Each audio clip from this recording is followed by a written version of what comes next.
sekali saya Samsu bisa menemani Anda 1 jam ke depan dalam acara Setitik Pencerahan. Setitik Pencerahan kali ini saya mengambil tema nafsu keinginan. Pemirsa, manusia tentunya harus memiliki keinginan-keinginan, harus memiliki impian-impian, karena untuk mengarungi kehidupannya sendiri di masa-masa yang akan datang, untuk mencapai sesuatu yang tentunya menurut pikiran-pikiran yang positif. Nah, tetapi apakah keinginan-keinginan itu juga harus diikuti dengan nafsu-nafsu atau sesuatu yang menggebu-gebu untuk mencapai satu keinginan? Bahkan di beberapa episode yang lalu saya teringat ada pengendalian nafsu dengan bernafsu. Nah, untuk itu menarik sekali kalau nafsu keinginan ini juga kita perbincangkan dalam Setitik Pencerahan malam ini. Narasumber yang akan berbincang sudah berkumpul. Satu adalah Ki Rianto. Selamat malam, Ki Rianto. Selamat malam pemirsa. Nah, Ki Rianto adalah Ketua Komunitas Seni Budaya Universitas Brawijaya. Kemudian narasumber yang kedua adalah Ki Atmo Asmorejo. Rahayu, selamat malam. Rahayu, selamat malam para pesawat yang kami cintai. Ya, Ki Atmo juga sering, bahkan setiap Setitik Pencerahan selalu mendampingi saya untuk berbincang. Dan narasumber yang ketiga adalah Pendeta Matius Agus Hari Cahyono. Selamat malam, Pak Pendeta. Selamat malam. Shalom pemirsa. Ya, Pak Pendeta Matius adalah dari Gereja Pimpinan Rohul Kudus, Jawa Timur. Ya, sebelum kita berbincang-bincang lebih jauh, Ki Atmo, mungkin tembang yang tadi bisa dijelaskan. Monggo, ada mingkar-mingkuring Ya, angkor. terima kasih Mas Samsu, para pesawat yang kami cintai. Semoga di dalam cerita kami dalam Setitik Pencerahan malam ini ada guna manfaatnya. Karena yang dibantu oleh para pratunggo dan waranggono tadi menceritakan tembang pangkur, yaitu mingkar mingkuring angkara kang karana karnan mardi siwi. Mardi siwi itu murid Madiana. Sinawang resmineng kidung. Kidung itu tembang. Sinuba sinu karto brot rekayasa yen makarato pakartin ilmu luhur. Tadi ilmu luhur itu pengetahuan yang luhur kang tumrap ing tanah Jawa, agama ageming aji. Jadi memang di dalam bentuk kalimat agama ageming aji. Jadi agama itu agemane manungsa. Jadi agama itu singkatan. Agama agemane manungsa. Nang agemane kang aji yang menguasai.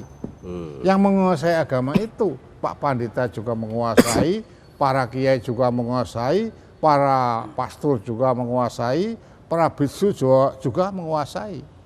Tapi kalau kalimat ini sampai salah kaprah, ini agama agemeng ati, kita ini nggak bisa campur. Mereka atine dewe-dewe. Pak Pendeta itu agamanya atine Katolik, saya sebagai orang Muslim, Pak Rianto Mas Lulu sampean wong nasional, itu nggak bisa campur. Tapi ada kalimat lagi, ini mingkar-mingkuring angkara. Jadi agama ageman kang aji. Agama ageman kang aji itu maksudnya tuh yang dipilih. Itu wallahu alam, terserah. Karena bangsa Indonesia melaksanakan syariat agamanya dan kepercayaannya kepada Tuhan Yang Maha Esa. Untuk itu di dalam kalimat-kalimat yang indah ini untuk filsafat Jawa sangat indah sekali. Jadi kalau kita sudah agama ageming aji yang menguasai, kita tidak akan ada apa-apa. Kita campur siapa saja, kita ada nasional, bebas. Bebas. Jadi ya. sesuai dengan bangsa Indonesia melaksanakan syariat agamanya dan kepercayaannya kepada Tuhan Yang Maha Esa. Sekian Mas Samsung. Ya, terima kasih Ki Atmo. Saya beralih ke Pak Pendeta. Kembali kepada topik kita malam ini yaitu nafsu keinginan. Sebelum kita berbicara masalah nafsu, keinginan itu sendiri menurut penjenengan bagaimana? Silakan. Jadi keinginannya adalah sesuatu harapan daripada diri kita. Tetapi untuk mendapatkan sesuatu kepuasan yang pada dasarnya manusia itu memang nggak pernah puas. Sehingga kalau keinginan itu nanti tidak disertai dengan kedekatan kita kepada Tuhan, saya yakin yang timbul justru nafsu, yang pasti sangat negatif. Yang tidak pernah merasa puas itu tadi. Yang tidak merasa puas tadi karena keinginan itu kalau sudah seperti itu, manusia sudah ditakdirkan untuk tidak pernah puas.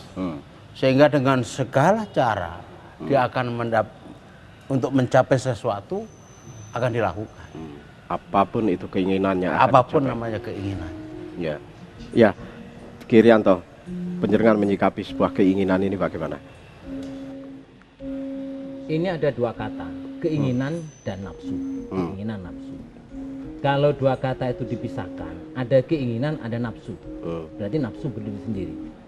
Seperti Pak Pendeta tadi.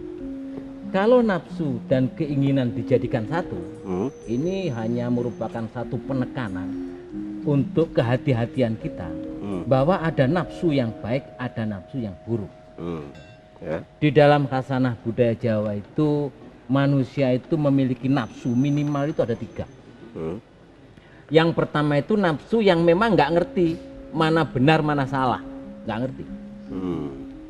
Jadi orang-orang yang mengeterapkan nafsu yang nggak ngerti benar dan salah itu dia hanya berjalan mengikuti apa maunya dia. Dia tidak ngerti ada peranatan di depannya. Nggugu karsaning priyangga sak geleme dhewe. Yang kedua itu nafsu yang sudah ngerti tentang benar salah, baik buruk, ya. Tetapi dia masih cenderung untuk melakukan hal-hal yang buruk. Ya. Ada nafsu yang ketiga itu nafsu yang sudah paham, nafsu yang tenang, nafsu yang hening, nafsu kang tentrem, nafsu kang nikmat mupangat, nafsu kang ngono godho cipta, macam-macam ini. Nafsu ini, orang-orang yang mengeterapkan nafsu ini, dia berjalan semata-mata karena perintah Tuhan. Ya. Jadi kalau di sini ada keinginan nafsu, itu saya melihat keinginan perbuatan manusia. Nafsu itu sebenarnya kan pelaksana ya. Nafsu itu sebenarnya pelaksana. Kalau kita lebih jauh lagi, sebenarnya nafsu itu nggak salah. Karena apa? Karena nafsu itu dalam konteks Jawa ya, nafsu itu hanya pelaksana. Pelaksana. Melaksanakan apa? Melaksanakan perintah akal. Kalau akal bilang A, dia A. Kalau akal bilang B, dia B. Nah, yang diharapkan dengan nafsu yang tenang tadi itu, bagaimana manusia itu bisa mengkondisikan potensi-potensi yang ada dalam dirinya, yang datang dari Tuhan itu, semata-mata digunakan untuk merespon sifat-sifat keindahan Tuhan. Sehingga nafsu itu berjalan juga sesuai dengan keindahan itu. Jadi kalau kita berbicara nafsu, kita berbicara ada 2, nafsu baik dan buruk. Tetapi terapinya sebenarnya sumbernya itu pada akal, akal itu sumbernya pada hati, hati itu sumbernya pada rasa, dan rasa itu sumbernya dari kegaiban. Itu maksudnya. Ya, terima kasih. Kita lanjutkan di segmen berikutnya, dan pemirsa jangan kemana-mana, tetap di Titik Pencerahan.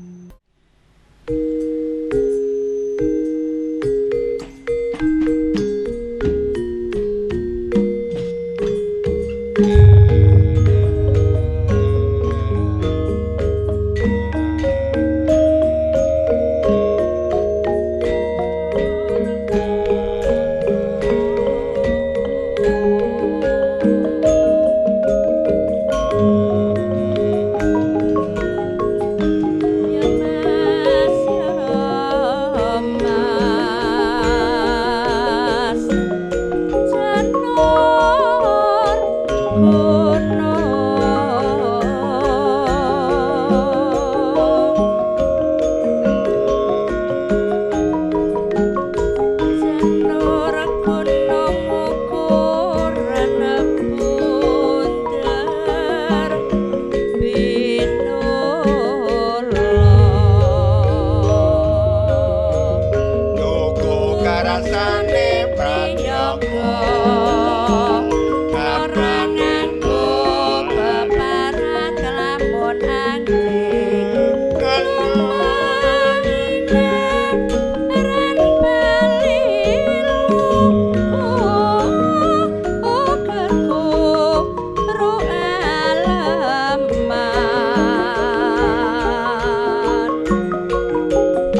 Ya, terima kasih pemirsa. Anda masih tetap di titik pencerahan. Kita lanjutkan bincang-bincang kita tentang nafsu keinginan. Saya beralih ke Pendeta Matius. Di segmen tadi, ketika kita berbicara masalah nafsu keinginan, ada nafsu yang baik dan buruk. Di sana berkembang juga adanya benar dan salah.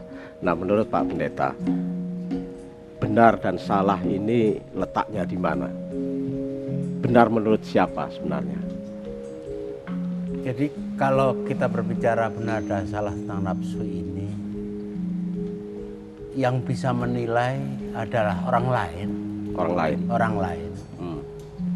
Tetapi pada hakikatnya benar dan salah ini memang kecenderungan manusia itu salah gitu. Kecenderungannya salah. Kecenderungannya salah. Karena berbicara dengan nafsu dan keinginan. Tetapi bagaimana cara, kalau yang penting adalah pengendalian diri. Pengendalian. Jadi ketika kita bisa mengendalikan nafsu tadi, saya percaya atas seizin Tuhan, kembali lagi, atas seizin Tuhan, kalau itu tidak, manusia tidak akan bisa melakukan itu. Yang terjadi akan serba salah.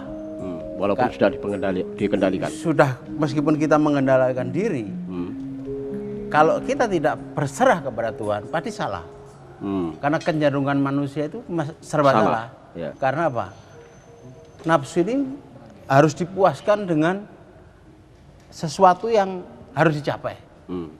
Dan saya percaya, ketika keinginan manusia nafsu ini terus, saya percaya orang akan melihat bahwa yang terdapat pasti kesalahan saja. Tetapi kalau itu tuh kita berserah kepada Tuhan, saya percaya bahasa hati, ya, karena nafsu itu kalau sudah berbicara bahasa hati, hati kecil, orang bilang bahwa ketika itu bisa pengendalian diri, kita mendengar suara Tuhan itu, saya percaya kesalahan dan itu nggak akan muncul banyak. Seperti ada yang menuntun, begitu. Iya, itu penting. Ya, Ki Atmo, bagaimana menurut penjelasan tentang benar dan salah? Terima kasih Mas Samsu dan persahabat yang kami cintai. Memang untuk membedakan nafsu itu sangat sulit sekali. Karena nafsu itu ada 4, ada amarah, alwamah, mutmainah, supiyah. Yang termasuk di dalam kita, yang masuk dalam hati. Jadi kalau kita ada nafsu makan, itu digawe nang warung. Nafsu alwamah harus nang warung. Akane ndak ya enggak cocok. Nafsu amarah kalau enggak gitu enggak lega. Kalau nafsu mutmainah itu kalau kita enggak beri ke pura, enggak ke masjid, enggak ke gereja, ya enggak marem. Kalau nafsu supiyah ini enggak seneng ya ora cocok. Ini untuk memberi makanan ini betul-betul sangat indah sekali. Untuk itu tadi dikatakan oleh Bu Yoto, gugu karsaning priyangga. Gugu karsane karpe dhewe. Kalau nggak cocok karo karpe ndak bisa. Ono peparah lamun angling menungsa nggene klaru karo lopot. Ini. Ya. Kalau peparah lamun angling lumuh ing aranan cubluk, diarani bodho nggih mboten gelem. Jane nggih menungsa nggih bodho penul. Tapi diarani tidak mau? Tidak mau. Tansah gugu aleman. Lek di lem bunga, dinai duit, Mas Samsu tak lem gitu memberi uang. Tapi beda karo Mas Janmu kang wis waspading semu. Sinamun ing samundana sesanggeming adu manis. Di dalam hal ini perbuatan menunjukkan suatu keindahan. Untuk itu Mas Samsu mengatakan bahwa nafsu itu harus diperangi dengan nafsu, ada kemauan. Contoh, misalnya sekarang itu ada suatu cerita, bocah bajang ngubungi jagat. Ini akhirnya ketemu orang tuanya, namanya yaitu Sunan Geseng. Disuruh jenenge Ulo bisa Toto Jarmo itu Mas. Kokon nglekeri Gunung Merapi. Nafsu itu semua itu nafsu. Nglekeri Gunung Merapi. Gunung Merapi nek meledos gitu kon nglekeri. nutupi ubaling hawa nafsu.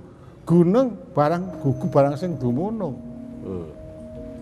Jadi akhirnya ndak datang itu melet, pamer. Wah, aku mari masuk nunggu Gunung Merapi ya apa-apa ndak boleh. Itu harus kono kodrating Gusti. Jadi sesanggemeng adu manis tadi. Jadi kita bagaimanapun saja kuasa Tuhan yang Maha Esa. Untuk itu, untuk meruat ubaling hawa nafsu ini betul-betul ada nafsu. Untuk orang satu sekti kejaba ati nira marmo kang bisa ngreh dan ati-ati kelangkung. Ya. Dan ngreh itu amat sulit sekali. Terima kasih. Mungkin seperti yang dikatakan Pak Pendeta tadi, Iya. tetap ada tuntunan dari Ya, dari Tuhan yang Maha Esa. Ya. Nah, Girianto, giliran penjenengan bagaimana Anda menyikapi hal ini? Dalam khasanah Jawa itu nafsu yang 3 tadi itu diwujudkan dalam bentuk lambang. Nafsu yang pertama itu wujudnya macan kerah, gambar macan. Ya. Ya, itu wujud dari manusia yang tidak tahu mana benar mana salah. Makarti anut karsaning priyangga tadi. Wujudnya macan kerah. Yang kedua itu ngerti baik dan ngerti buruk, tapi dia banyak masuk dalam suasana buruk, itu dicontohkan, dilambangkan dalam bentuk gambar kerah. Ketek. Ya. Serakah. Tangan kiwa tengen wis nyekel, sikili wis nyekel, kene wis nyekel. Serakah. Tahu bahwa hal semacam itu tidak baik. Yang ketiga itu yang Ki Atmo tadi utarakan masalah yang mutmainah tadi ya, itu dalam bentuk burung merak. Burung merak itu dari tembung linggo salin swara, merak dadi perak atau perak dadi merak. Perak itu artinya dekat. Dekat dengan siapa? Dekat dengan Tuhannya. Ya. Makanya kalau dalam gunungan wayang itu tempatnya di atas sendiri, di gunungan itu gambar merak itu di atas.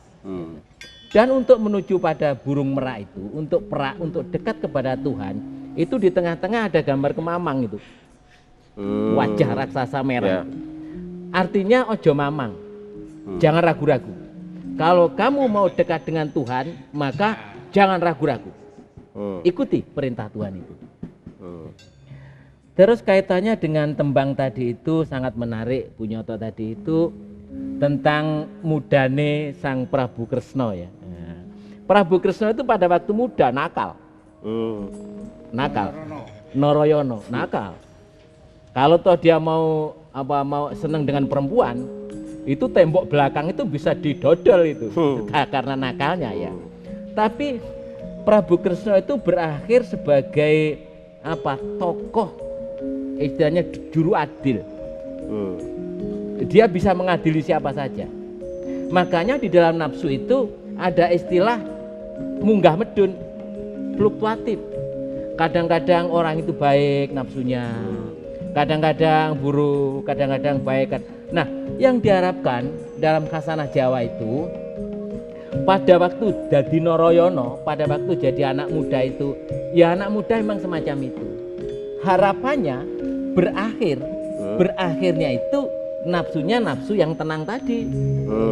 Jadi maaf, sekiranya Pak Atmo itu pada waktu masa mudanya, kalau dilihat dari beliaunya, iya dedek mesti dulu banyak perempuan yang suka dengan beliau ini ya. Nah, kita nggak tahu seperti apa.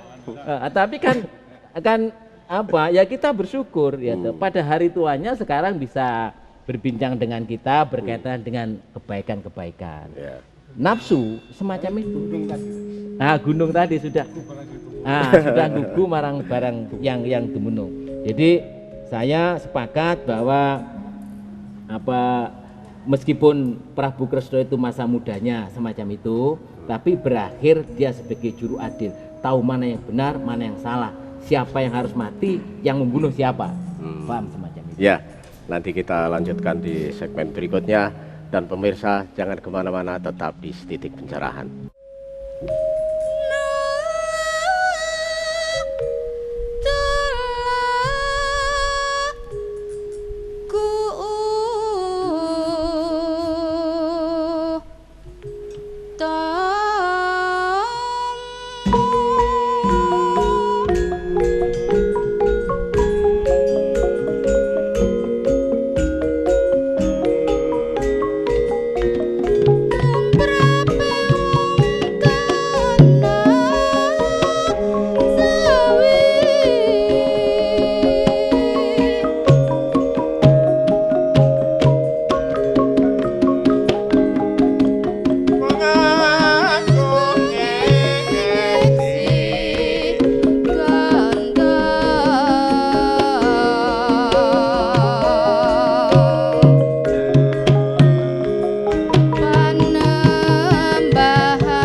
Terima kasih pemirsa, Anda masih tetap di Setitik Pencerahan. Kita lanjutkan bincang-bincang kita tentang nafsu keinginan. Di segmen tadi Kirianto ada yang terhenti, mungkin sekarang bisa dilanjutkan, silakan. Iya. Jadi tadi saya katakan bahwa nafsu itu fluktuatif, munggah medun, turun naik. Pada satu saat orang itu tanpa nafsunya terkendali, pada saat yang lain bisa lepas tanpa kendali. Ada semacam itu.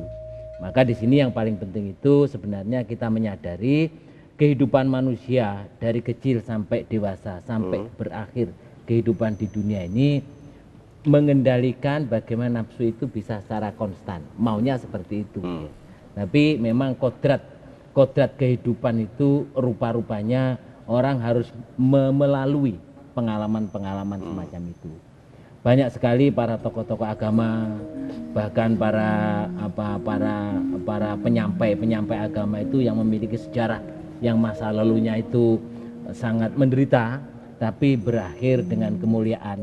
Artinya di situ Tuhan memberikan kepada beliau-beliau itu satu pengalaman yang bisa digunakan sebagai cermin untuk disampaikan kepada umatnya. Dan yang sering saya katakan, dalam kondisi yang fluktuatif nafsu tadi itu kita tidak gampang-gampang untuk menyalahkan orang.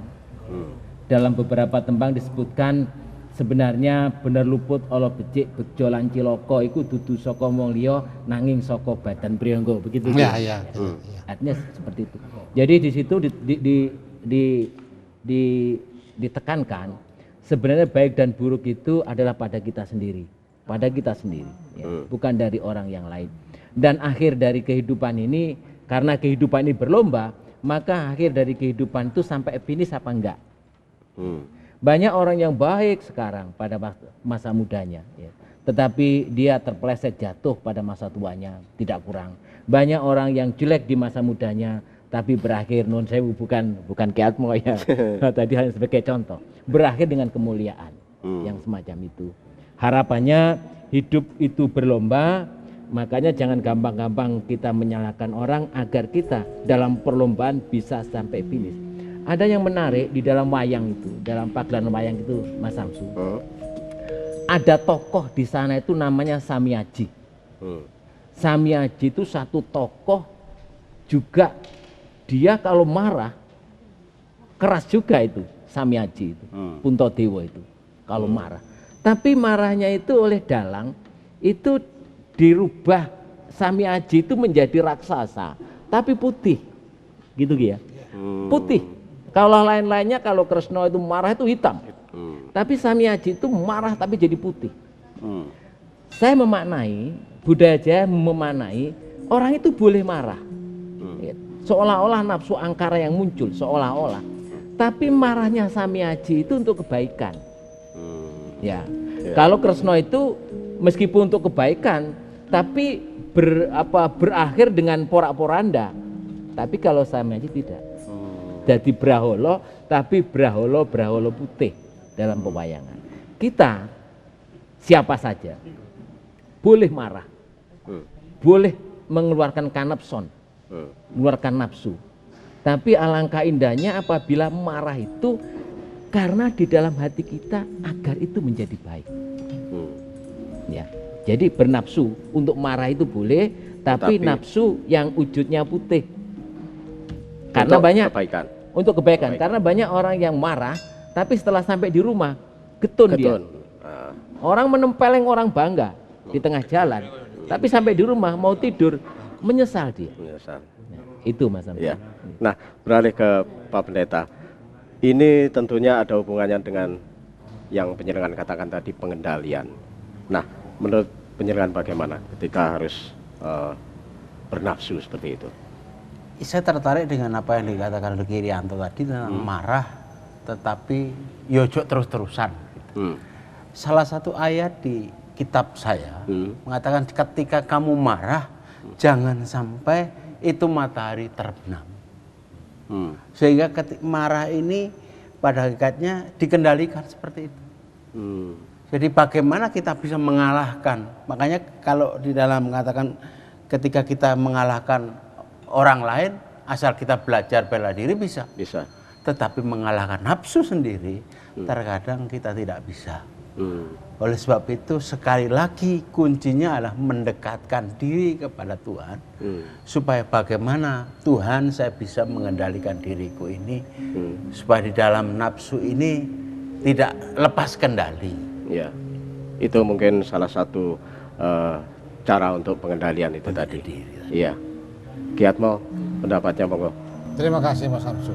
Memang yang diceritakan Pak Pendeta dan Mas Trianto tadi sangat indah sekali.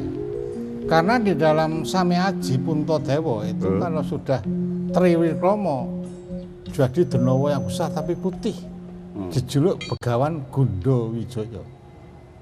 Gugulan Kondo Wijaya itu kembang. Gugulan Kondo omong tapi kembang kusuma. Gundo Wijaya itu bunga. Jadi yang ceritanya itu justru pun marah makantar-kantar. Bagaimana bangsa Indonesia harus bersatu, ini kan makantar-kantar. Tapi tetap adalah Indonesia satu berdasarkan Pancasila dan Undang-Undang Dasar 45. Itu kata Bung Karno itu begitu. Makantar-kantar. Kalau kita pada waktu itu tidak seperti Gundo Wijaya, Bung Karno itu ya sulit. Karena pada waktu itu harus kita dengan keras tapi sebagai Gundo Wijaya. Gugulan Kondo Wijaya itu bunga kembang yang selalu mendamaikan dan mengangkat derajat suatu bangsa yang besar. Itulah namanya Triwikromo. Boleh bicara keras tapi harus menuju kedamaian dan kesatuan persatuan. Iya, ya, Ki Rianto mungkin bisa menambahkan sedikit tentang ini. Dari Gundo Wijaya tadi. Sami Aji itu meskipun jadi Braholo, itu kadang-kadang dia lupa bahwa dia itu sedang marah. Sehingga suaranya asli. Jadi kalau itu sama marah sama Kresna, sama-sama jadi Braholo, sama-sama jadi raksasa, Kresna itu suaranya besar, Sami Aji lupa. Kalau sedang marah lupa. Mekaten kakak nggak. Ini padahal bentuknya besar semacam itu. Itu satu. Gitu ya. Saya sepakat dengan Pak Pendeta. Cara untuk pengendalian pertama, apabila engkau sedang berdiri marah, maka duduklah. Apabila engkau duduk masih marah, berbaringlah.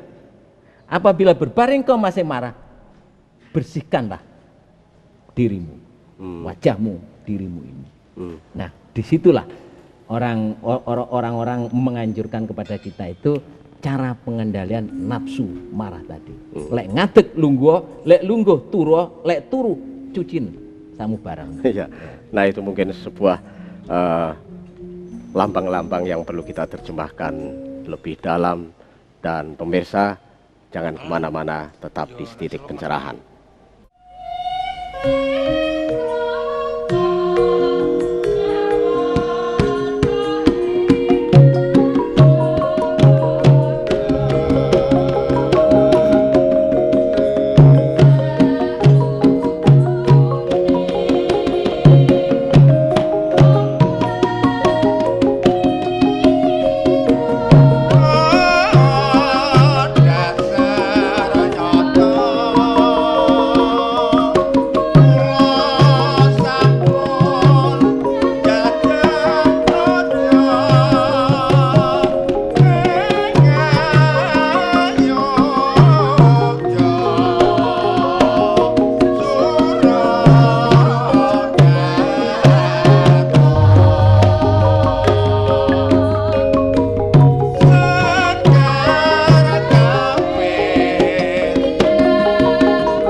Terima kasih pemirsa, Anda masih tetap di Setitik Pencerahan.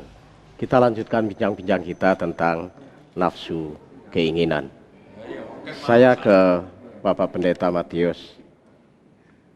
Bagaimana di segmen terakhir ini untuk mengendalikan nafsu? Silakan.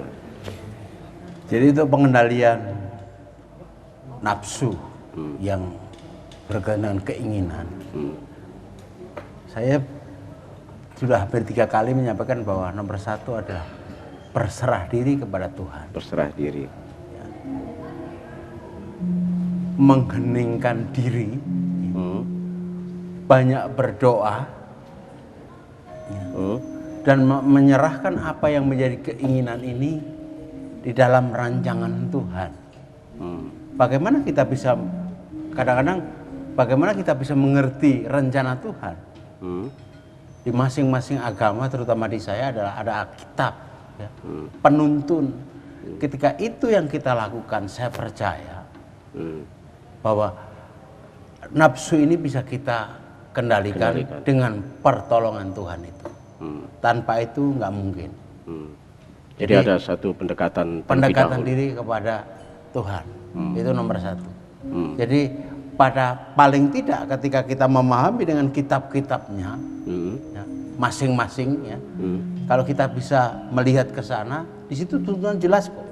Yang paling gampang seperti saya sampaikan yang pertama tadi, bahwa ketika kamu marah, itu jangan sampai matahari terbenam. Saya percaya ketika itu dilakukan oleh umatnya, kalau besoknya masih marah, ya kebangetan gitu. Berarti dia ketika mengheningkan diri tadi tidak berdoa. Oh, artinya malam itu untuk pengheningan, berserah diri kepada Tuhan untuk membersihkan diri. Itu penting. Jadi kunci utamanya adalah pendekatan kepada Tuhan. Kalau enggak, mustahil kita bisa melakukan itu. Jadi istilahnya ketika matahari terbit pada esoknya dan mengulang kemarahan, itu sebenarnya pendekatannya belum sempurna. Itu jelas-jelas dia ketika semalam itu, ketika Tuhan memberikan kesempatan, itu tidak pernah dilakukan. Tidak digunakan dengan semaksimal mungkin. Iya. Mungkin itu beberapa sebuah teknis untuk pengendalian nafsu keinginan itu, Bapak Matius, ya. Iya. Ki Atmo, di segmen terakhir ini monggo silakan. Terima kasih Mas Samsul dan para filsawan yang kami cintai. Tadi sudah seringkali kita katakan adalah gunung. Gunung itu gugu barang sing dumunung. Karena matahari itu ciptaan Tuhan. Kalau tidak percaya, dekatilah matahari itu. Kita naik gunung, di sini tidak akan panas, dingin. Bisa begitu? Iya. Kalau di puncak gunung itu bagaimanapun saja mesti dingin. Tidak ada di atas gunung panas itu. Justru pun ada lahar di Gunung Merapi. Tapi kalau percaya gugu barang sing dumunung, isane dingin. Dingin itu rahmat dari Tuhan Yang Maha Esa. Sing sapane bolo gelem sabar, bahkan katakan sing dadi setiani. Ya. Terima kasih. Ya, Ki Rianto, di segmen terakhir ini masih ada sesuatu yang disampaikan monggo sehubungan dengan ini. Ada tembang Mas Samsu. Ya. Nah, ini tembangnya Bunyoto ini. Ana kidung rumeksa ing wengi, teko hayu luputa ing lara, luputa bilahi kabeh. Jin setan tatan purun paneluhan tanono wani, kabeh penggawe ala gunane wong luput. Geni temahan tirta, di sini. Ya. Geni itu maknanya nafsu angkara murka. Temahan tirta berubah menjadi tirta, menjadi air. Air itu lambang kesabaran, ketenangan. Dari geni, dari nafsu angkara murka, itu bisa berubah menjadi orang yang lemah lembut, yang tenang, yang sabar, yang welas asih. Itu apabila dilaksanakan ono kidung. Kidung itu artinya doa. Ada doa di malam hari. Ono kidung rumeksa mengi, malam hari, malam itu artinya ketenangan. Tintrim, bersihnya hati, meminta kepada Tuhan agar diberikan kemudahan dalam rangka mengendalikan nafsu tadi. Nah, yang jadi masalah, apabila sudah semacam itu ternyata masih belum bisa, orang Jawa mengatakan njaluke ati sing anyar kuwi guaan. Sampai seperti itu. Dadi lek wis kidung donga ora iso, ora mandi, gitu. Terus ngadeg sik nesu, lungguh sik nesu, turu sik nesu, adus sik nesu, gitu. Guaan ae kowe iki atimu guaan njaluk sing anyar. Itu Mas Samsu. Gitu ya. Iya. Dan itu merupakan jalan pintas yang pamungkas. Iya. Iya. Iya. Pak Pendeta Matius, Ki Atmo juga Girianto, terima kasih telah bergabung di Setitik Bicaraan malam ini. Waktu kita tidak cukup untuk berbincang melanjutkan. Pemirsa, akhirnya saya Samsu beserta seluruh kerabat kerja Dharma TV yang bertugas, juga tim Kerawitan Dharma Budaya Eng Ankyong mengucapkan terima kasih atas perhatian Anda. Namun sebelum saya menutup, ada kalimat bijak yang perlu kita simak bersama untuk kita ambil hikmahnya. Seandainya seseorang melihat orang bijaksana yang menunjukkan dan memberitahukan kesalahan-kesalahan dirinya seperti orang yang menunjukkan harta karun, maka hendaklah ia bergaul dengan orang bijaksana itu. Sungguh baik dan tidak buruk bagi seseorang untuk bergaul dengan orang bijaksana seperti itu. Sampai jumpa.